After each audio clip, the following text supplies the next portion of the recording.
मेरे को किसी आमदार की और इसकी जरूरत नहीं है। अल्लाह ताला ने मेरे को जो नवाजा है आप सब जानते हैं।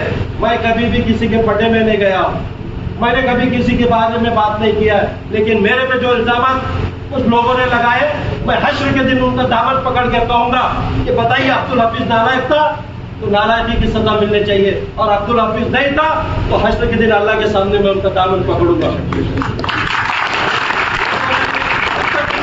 समाज का कि कोई पैसे लेके बैठ गया और कोई, अरे हम पैसे देते हैं नालायकों को, ये राजकारणियों को हमने पैसे दिए, क्या क्या दिए हमको मालूम है, क्या हमारा भला और बुरा सोचेंगे। ये आज समाज को और खास तौर पे मुस्लिम समाज के नौजवानों को सोचने का मौका मिलना चाहिए कि बहुत हो गया, ये जो हो गया, लेकिन आज हमारी क़यादत यहाँ से तो हम आमदार चुन कर आ रहे हैं, इसमें कोई दो राय नहीं है,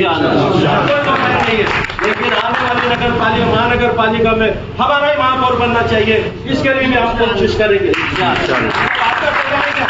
सब चाहते हैं इनकी इनो आमदार, इनकी औरत नगर अध्यक्ष, इनका बेटा महापौर। अरे क्या लगा है समाज में, क्या अरे तुम्हारा परसेंटेज कितना है, तुम्हारा 7,000 और 8,000 तक जो मतदान है, हमारा 80, 90 हजार मतदान है, फिर भी हमको तोड़ने जा रहा है, नौजवानों के साथ में सलाखों के पीछे डाला दिया रहा है, कोई बोलने को तैयार नहीं है, केसेस किए जा रहे हैं, झूठे केसेस किए जा रहे हैं।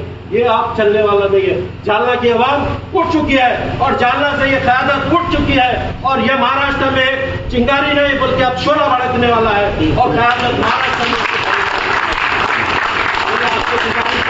4 तारीख को मेरा सिंबल आ जाएगा, मैं फिर आपके साथ में आऊंगा, और इंशाअल्लाह हमें किसी से कोई झगड़ा तंटा किसी को उफ करके भी नहीं बोलना है।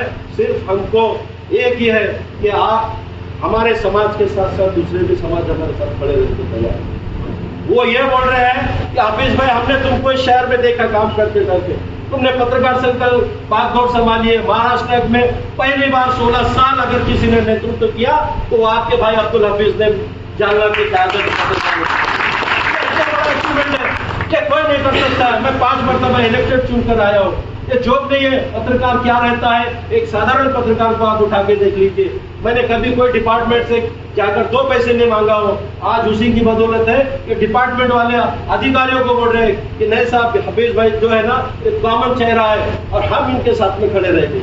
ये दुर्भाग्य, इस शहर की दुर्भाग्य है कि आज हमारे कॉलोनियों जहाँ पे उनके घर नहीं बने वहां पे रोड बना दिए उन्होंने, वहां पे सुविधा दे दिए, लेकिन आज हमारे बड़े पैमाने पे मुसलमान जहाँ रहते वहां पे नालियां नहीं है, रोड नहीं है, क्या क्या सुविधा से हम जूझ रहे हैं, कोई देखने को तैयार नहीं।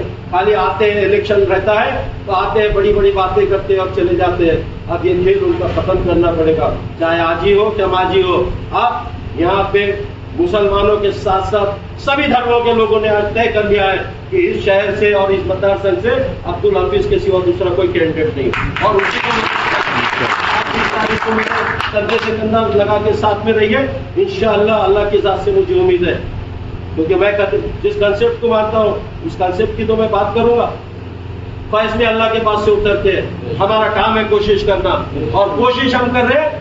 फैसला 23 तारीख को आपके साथ में निकलेगा इंशाअल्लाह। मुझे आपने बुलाया, मेरा सत्कार किया, मुझे मिलने का अवसर दिया, इसके लिए मैं आपका दिल की गहराइयों से आपको मुबारकबाद देता हूँ कि आपने मेरे एक छोटे से, मैं आपके सामने एक बहुत छोटा बच्चा हूँ, जो मेरे बुजुर्ग हैं उन्हें जानते हैं कि मैं कहाँ से कैसा जो तो डेवलपमेंट की तरफ बढ़ा हूँ, लेकिन एक है कि आज भी मैं मेरे बच्चों की परवरिश कर रहा हूँ, तो कभी कोई गलत रास्ते पे जाके मैंने 2 पैसे कमाया नहीं, ये हक के हलाल से पैसे मैंने कमाया हूँ। आज मुझे गर्व है, और आपको भी गर्व होना चाहिए, फख्र महसूस होना चाहिए कि आपका भाई इस जालना शहर में 10 लोगों में ऐसा है जो इनकम टैक्स भरने वालों की लिस्ट में है।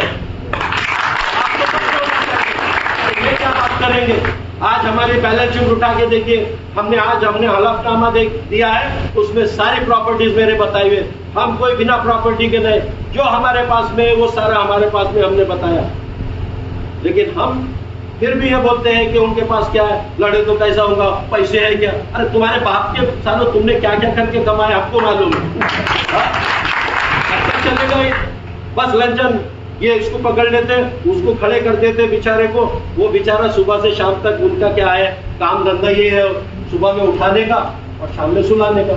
जो मिल गया अल्लाह के सामने झुको, तुम्हारे को अगर वो जूते का इसमें बंद भी अगर मांगना है ना तो अल्लाह से मांगो।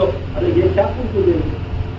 हाँ, तुम एक तो जो है तो शिर्क कर रहे, अल्लाह के पास तुमको जवाब देना है सड़े हुए 4 दिन की जिंदगी के लिए। ये जिंदगी, अरे वो जिंदगी है। अगर मैं यहाँ पर अगर गलत हूं ना तो मुझे मालूम है कि मेरे अल्लाह के सामने से मेरे पैर कदम नहीं हिलेंगे जब तक कि मैं सारी चीजों का, मैं कौम का अगर सौदा करूंगा ना तो अल्लाह ताला मेरे सामने क्या क्या चीजें लाके खड़े कर देगा। अरे हम क्या कर सकते हैं, क्या नहीं कर सकते, ये आने वाले दिनों में बताऊंगा मैं तुम्हारे को कि हमने किस किस को जो है तो यहाँ पे बड़ा करने का काम किया। बोलने की जरूरत नहीं, अब्दुल हफीज बनमुखी है, कहाँ क्या करता है उसको मालूम है, बोलने की जरूरत नहीं है। लेकिन आप किसी पे अगर इल्जाम लगा रहे तो कम से कम सोच के लगाइए। बहुतान लगाना कत्ल करने से भी ज्यादा गुनाह है, लेकिन धड़ल्ले से बहुतान लगाया जा रहा है। हाँ, अब्दुल अगर नालायक है ना तो नालायक जरूर बोलिए उसे, और अब्दुल हफीज अगर सही है तो सही बोलो। बस इतना ही मैं आपसे कहता हूँ। आपने मुझे बुलाया, मेरी बात को सुना, मैं आपका शुक्रिया अदा करता हूँ और इंशाअल्लाह दुआ हूँ कि आप मुझे 20 तारीख को मेरा जो भी सपोर्ट रहेगा उसमें आप मुझे मतदान करेंगे।